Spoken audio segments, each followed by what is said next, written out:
ఈ 1 ఇయర్లో వాళ్ళు ఏం చేశారో చెప్పానండి. ఇవాళ మేము 10 ఏళ్లలో 14 రోజులకు ఒకసారి మామూలు నీళ్ళు వచ్చేటివి. ఇవాళ నీళ్ళ పరిస్థితి చూడండి. తాగునీరు దాదాపు 1000 పడకల హాస్పిటల్, బ్రహ్మాండమైన హాస్పిటల్ కడుతున్నాం బస్ స్టాండ్ ముందరలో. హాస్పిటల్ కట్టింది ఎవరు చూడండి. 10,000 మందికి ఉద్యోగాలు ఇచ్చి ఒక ఇండస్ట్రీ తీసుకొచ్చి మామూలులో పెట్టినాం. 2,000 మంది రిక్రూట్మెంట్ కూడా అయిపోయింది. అది ఎవరు చేసిండ్రో అడగండి. ఐటీ టవర్ కట్టినాం, ఉద్యోగాలు విదేశీ కంపెనీలు పనిచేస్తున్నాయి.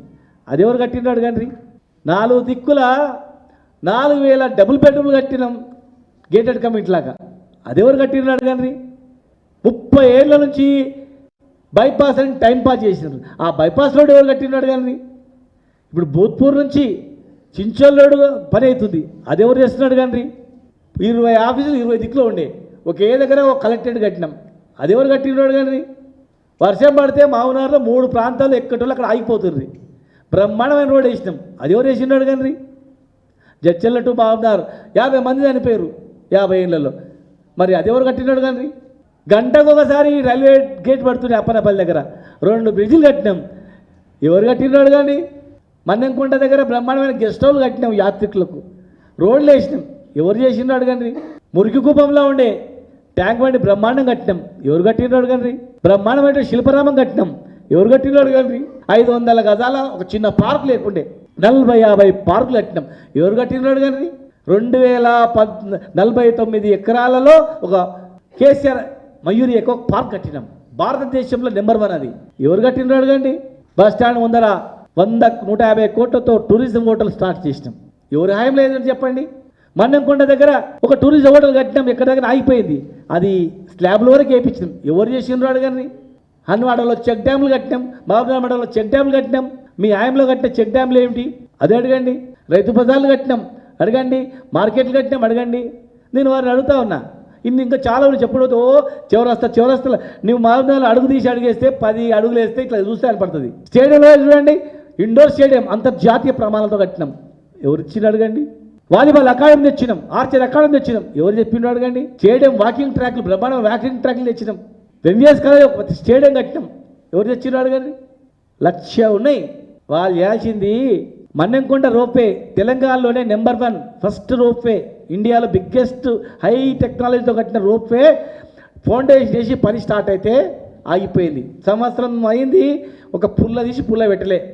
వారి శాఖనే ఆ రోప్వేను కంప్లీట్ చేయమని చెప్పండి. మన్నెంకొండ దేవస్థానం దగ్గర 100 రూములు ఫౌండేషన్ వేసినాం చేయమని చెప్పండి. అన్నదాన సత్రం ఫౌండేషన్ వేసినాం చేయమని చెప్పండి.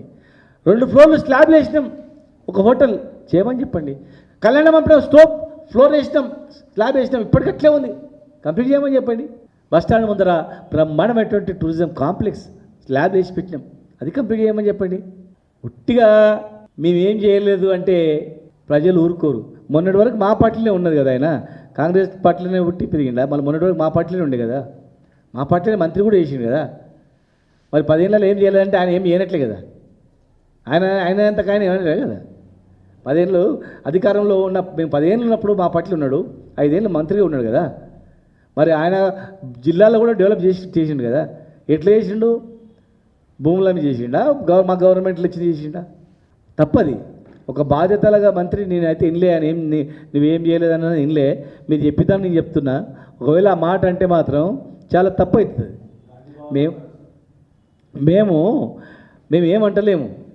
సమయం వస్తుంది అందమని. మేమే కదా ఇంటింటికి నీళ్ళు ఇచ్చింది. ఎవరు ఇచ్చింది? మరి కొల్లాపూర్లో నీళ్ళు ఇచ్చింది ఎవరు? ఇంటింటికి నీళ్ళు ఇచ్చింది ఎవరు? కొల్లాపూర్లో రోడ్లు వేసింది ఎవరు?